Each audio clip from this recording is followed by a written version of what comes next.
I'm Erica Donnison, and I'm one of the Alexander Studies online team. Today, I have the absolute pleasure of speaking with Rachelle Tsachor, who is an Alexander Technique teacher based in Chicago, Illinois, USA. Rachelle, would you like to introduce yourself as to sort of where you work and what you do? Yeah, I'm really happy to be speaking with you. So thanks for asking. So I am an associate professor at the University of Illinois Chicago campus, and I am an Alexander Technique teacher, and I am a teacher and trainer for people in the Laban Bartenieff Movement Studies program, certification program. And I'm a researcher into the connection between motion and emotion. So I research the effects of movement on our health, our well-being, on our learning, on our interactions with technology and machines, and most importantly, how movement and expression and emotions are affect one another. So, could you say, first of all, kind of briefly how you got into the Alexander Technique in the first place? Sure. Back in the 1980s, I was a student at Juilliard and a dancer, and I kept getting injured. We didn't know anything at the time about Ehlers-Danlos, which I was diagnosed with in my 50s. And I was also at the time a research assistant for the anatomy professor. And I was carrying out a study on why dancers get injured. And from our findings, my injuries didn't seem to match the findings that we had on the injuries present in our school. And at the same time, Anne Rodiger came and was substitute teaching for the Laban class that I was taking. And I think right before she came, Juilliard began offering a one credit class in the Alexander technique. And Anne later on opened the Balance Arts Center and a teacher training program as well. Great, thank you. I'm wondering if you could explain a bit about the Laban movement analysis that underpins some of your work, and in particular, the four main categories of movement which it entails. Yeah. During World War II, Laban took refuge in England at Dartington Hall, Ah, along with Michael Chekhov and a lot of other amazing people. But before that, he was born in the Austro-Hungarian Empire and traveled around. His father was a diplomat, and he saw that even though he didn't understand the language, if he watched people, he could see their expressions and he could see what was common from across the different peoples that he encountered, but also what might be unique to that culture. Being trained in the arts and architecture, he started categorizing movement in the same way that in the arts there are form, texture, negative space, all of these categories that help people understand art and visual media. He did the same thing for movement. So he created these four large categories, one of which was added later by his colleague Warren Lamb in England. You have categories, color is different than texture in art. He noticed body parts, their organization. So that category is called the body. And that could be anatomical actions, connections between moving parts, and things like that.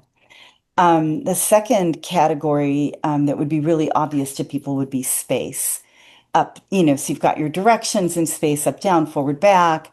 You've got how far your reach space is, what we call your kinesphere. We've got pathways moving through the space. We've got a lot of wonderful descriptions of space, like level, high level, low level, right? Middle level, which is what I'm in right now. So describing movement of the body in space was the original basis, and that was very helpful for dancers. mm. Um, but then he started working in theater. And in theater, what matters most is the dynamics and the expressive aspects, right? What in music is called the dynamics would be loud. In music, we would say louder or softer, more sudden accelerando or decelerando, right? Hastening. So there's this category called effort, which describes what Laban called the dynamisphere, or in German, it was called Antreiben. But when they got to England, it was the middle of the war, and he and Warren Lamb were doing studies to help women in the war effort who were doing jobs that had originally been done by men. So during the war effort, if people were loading tires onto a lorry, maybe the men could just lift it with strength, but the women needed to use directness and quickness to fling the tire up because maybe they didn't have the raw strength. So they started to see that some women were getting injured and others weren't, and they used this category of effort to describe the different ways or tactics that people carried out their objectives, right, in acting language. So the objective would be to get the tire onto the truck. If, someone was just lifting it as passive or heavy weight, then they would have to maybe use their strength, to get it onto the truck. But maybe directness, really aiming, would be helpful. So that's the category that from inner drive, as it was called in German, it became effort, the type of effort that you had. But really, it's better understood as dynamics, but it was helpful for the war effort during World War II. The other category that was later added by Warren Lamb is shape. It's how the body changes its shape in order to relate to self, the environment, or another person. So let's say you're speaking and I'm eager to hear what you say. I might advance and my body shape advances. But if I want to listen, maybe I'd do better off just settling back into myself, maybe retreating a tiny bit so that I don't take over the conversation like I just did. Yeah. So those are our four categories: body, effort, space, and shape. If I've understood it correctly, the premise of your work is that we can influence our emotions by undertaking specific movements. Could you say a bit about that? How does that work? I mean, I know I'm being very, very basic because I'm No, very new to it's this, but I'm really intrigued by this concept. So I think the question would start is why would yoga and Tai Chi and Alexander technique and tennis help someone's mood? And for that, we might look for common components of movement that might be helpful. The theory that action and configuration of the body is crucial to our experience of emotion is not new. That Mm, goes back to the 1880s to two scientists, James and Long, William James and Carl Long, in two different continents. And we now call it the James Long theory of emotion. And William James said it really beautifully. He said, "It's not that I see a bear and I'm afraid and I start running." He said, "No, I see a bear and I know I'm afraid because I'm running." So that the response to the stimulus, right? And this is where Alexander technique might be interested in this. It's the response to the stimulus that tells us about our emotion. So, in common understanding, at least here in the United States, most people will say, "Oh, I'm sad, and that's why I'm slumping." mm, That it's just a one-way street. But maybe the initial expression was to slump, but by holding on to that slump, now I'm sending feedback from the slump to my brain and maybe perpetuating the sadness, right? So mm, it's a bi-directional. I yeah. might have a thought or a stimulus outside of me. I didn't get my ice cream or my ice cream fell. Oh no, right? I'm taking a Mm, very tiny stimulus. yeah. Because when I start teaching Alexander technique to actors, I begin with these tiny stimuli because I don't want to overwhelm them. But situations that are going to be manageable. So we know that emotion is a bidirectional event from the Mm, stimulus to the action, and then from the action back to the brain. mm, Antonio Damasio has several books and articles about that. So we, as Alexander technique teachers, we are helping our students either respond to stimuli in a more conscious way, or respond to our response to the stimulus Mm. in a more conscious way. So, for Yeah. example, startle happens very, very quickly. We can't necessarily inhibit startle, but once we've startled, if we continue to perpetuate the motor response to that and we don't notice it, we might continue to startle Mm. ourselves and then perceive every other bit of news that Yeah. comes our way Mm. through the startle Yeah. configuration, and that Because we're will stuck in startle. Yeah. affect our perception of Yeah. things as scarier. It Yeah. has the potential to do that. I mean, we don't know in an individual exactly what will happen. But what we are looking for is just to understand that this bidirectional influence can help us. When I was becoming a somatic movement therapist, I worked for, I want to say 40 hours or 50 hours with a woman who had experienced a stroke with the Laban-Barthény movement system. Mm. And partway into our work, she said to me, "You know what I would really love to do is I would love to laugh again. Since my Mm. stroke, it was a hemiplegic, spastic uh, result in her body. So there was a lot of condensing and pulling down, right? And Mm. that caused her not to be able really to rise and spread. Mm. And I just decided to take her through a one-dimensional Laban scale the next day. And the scale that he developed is up and rise with lightness, down and sink with strength, across with enclosing and directness, side open spreading with indirect attention, and retreating with suddenness and backward and advancing with a sense of hesitating, lingering, or lightness. So that is a one-dimensional scale. You can see that the movements are pretty much straight one-dimensional movements in each of the, XYZ directions.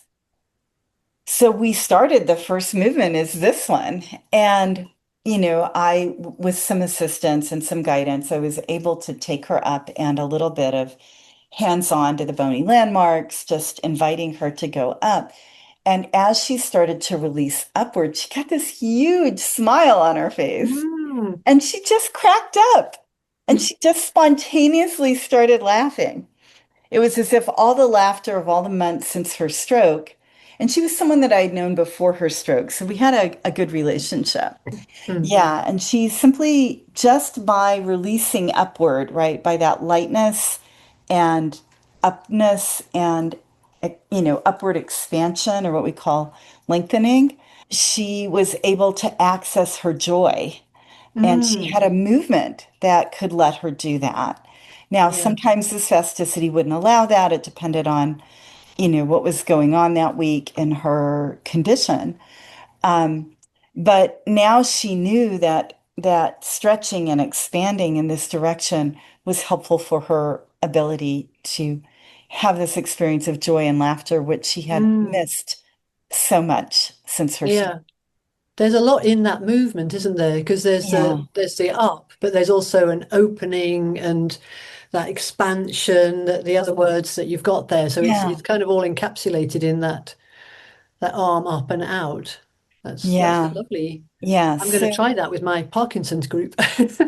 yeah, and just see what happens. That's so interesting because you said you helped her a little bit, which again, in my work with people with neurological conditions, they can't always do the movement, which is Right. obviously concerns me with this kind of theory if it sort of implies that they have to be able to do it themselves to get the benefits. But if actually as Yeah. Alexander teachers we can come in there and assist, and it's going to have the same beneficial effect, and that's really good news.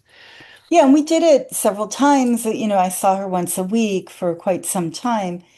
And, we found functional things around the house that she could do, like Mm. maybe putting something up on a higher shelf, Mm. or, that once she was there, she could, because spatial intent, right, aiming Mhm. helps coordinate the nervous system, right? Thinking Yeah. up organizes the upness, right? Mm. So just wanting to put something up higher and allowing herself just a little bit as much as she's able in that moment. Something else I was going to that I picked up from reading your paper about if you're wanting to come out. So if you find yourself in the, not so helpful anger, sadness kind of positions, movements, that you don't suddenly go, oh no, I need to be up here. You Right. do what we would do in the Alexander techniques, which we know from our practice, which you'd go, oh no, I acknowledge I'm here, I notice, I'm just going to go, okay, I'm here, rather than the sit up straight thing. You do it by, okay, well, let's let go of this bit. And I mean, you'll say it in the language of your paper, but it really jumped out at me. But the idea is within Laban movement theory is that the most change, the most abrupt change is the hardest to get to. Mm, So if you're down, you might not be able to go up, but maybe you could go backward or forward mm, because neither of those are an abrupt change from being down. And then once you're forward, you might be able to go sideways, right? mm, And then maybe you can go up from there. yeah. So that the direct end gaining approach is too abrupt. And American sports culture, I don't know how it is in the UK, and Nike promoted just do it, right? Like don't sense it, no pain, no gain kind of a thing, Yeah. like force yourself. And a lot of times my students will come in and say, well, I'm going to make myself do this or force myself to do it. And Mm. I'm like, gee, that's awfully violent. But if, if you were forcing a friend to do something, how would you feel? And they're like, oh. So Mm, we talk about a kinder, less violent approach to our self-talk and our movements. mm, What could I do right now that isn't violent? So maybe I yeah. can't rise, but maybe I'm sunk and bound, right? Really Mm, tightening up. Maybe I can, move side to side and start to free up the binding and mm, still be sunk, right? And maybe from there I can rotate a little bit, rather mm, than retreat. So yeah. there are other movements that are not diametrically opposed that can Mm. then start to free up the whole movement system. Yeah. Yeah, yeah. It's lovely, isn't it? Because so many times when, well, I don't know about you, but if I say to somebody, I'm an Alexander teacher, they go, oh, I really ought to stand up straight or sit up straight. And you go, "Mm." No. Yeah. It is the way. It is how people react to things like that. Well, if I'm people ask slumping. Oh, I shouldn't be. It's, yeah. If people ask me to movement party what I do, and I tell them I'm a movement analyst, they suddenly, stop moving because they're worried that I'm going to be able to read their mind or something. Yes. Um, So we're really talking about avoidance of end gaining, which is the kind of sudden change, but yeah. also I think there's an element of being kind to ourselves, which I was something I've certainly learned through my Alexander training of not kind of going, oh, I found myself in this dreadful place again. What, I've got What to kind do of a something teacher about am it. I? Yeah, Someone should see exactly. me. Yeah. Oh gosh, I should be How better than can I this. How let can I myself expect my get students? there? Yeah, so there, Yes. but there's a lot in that, isn't there? So how does this inform our day-to-day Alexander teaching, I guess is my question. Well, it's going to be individual for the teacher and the student. Mm. But in general, Alexander recognized that we are a psychophysical whole Hmm. and that we aren't just affecting the body, right? Mm. And we're not just thinking, that we're thinking and moving our body, sensing our body and moving our body and feeling that all Mm. of those aspects of our being, in fact, his last book, The Universal Constant of Living, he was very hopeful that world peace could come about if everybody practiced the Alexander technique. And, Yeah, we really need that at this could be time, I right. think. But the idea that by affecting how we go about living in our body and Mm. how we go about moving our body, we're caring for our emotions. And, biologically, we have emotions to tell us what matters. Mm. They're very important. People who can't feel emotions oftentimes can't sort out, you know. But once those emotions, they are designed to be brief Here's the Mm, information. This might be important. Pay attention to it. mm, Now that you've paid attention, you can choose your action. mm, And so we're not hoping to eliminate sadness or mm. fear, Absolutely. or even anger, which is considered to be a protective emotion against Mm, vulnerability and hurt. What we are looking for is to let those emotions move us and move through us mm, so that we can then be restored to homeostasis. So all the systems in our body are designed in the Goldilocks principle, which is not mm, too much, not too little, just right, right? mm, mhm, So your thyroid, for example, too much is problematic, too little is problematic, but it does go up and down, and then there are mechanisms that restore it to the just right. mhm, Um, and our emotions do that. They take us in one direction, they take us in another direction, so that we take action to meet our needs. And once our needs are met, then we can restore ourselves to homeostasis. So think of your average dog. The dog sees you coming home and is very happy. Why is it happy? It's going to get the two things that it needs: companionship, right? Dogs are social animals, and food. mm.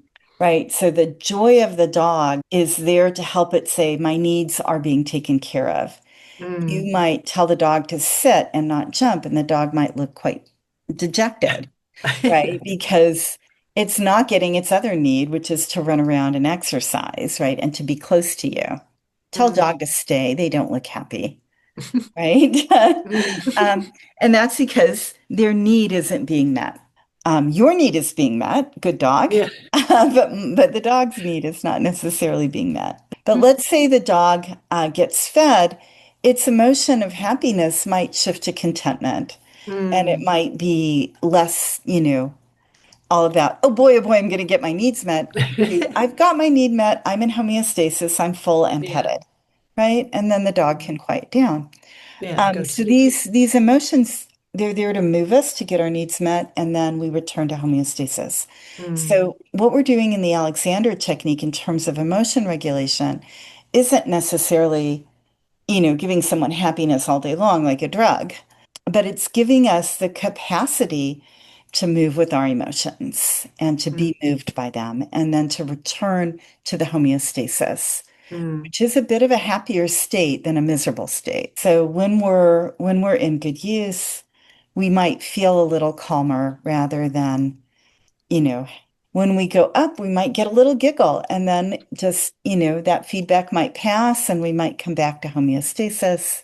Mm. Yeah, so we're allowing, and this is what regulation is. It's not the repressing of emotions. Mm. It's letting the emotions have their regular job within the biological system, the Yeah. psychophysical system, Mm. rather than being stuck and unable Mm. to regulate by moving us to take action or Mm. by allowing us to return after the action that we've taken to meet our needs Yeah. to homeostasis. Well, I think that sounds like a really good place to finish. I think there's obviously so much more, and I'd love to talk to you again. So thank you so much for It's so speaking with fun to me. talk to somebody about this. Usually you're a researcher and it's like you and your computer. So, Well, I'm very pleased to be the face on the other side of the on the other side of the world in this case. yeah, Thank you so much. my pleasure. And thanks for asking.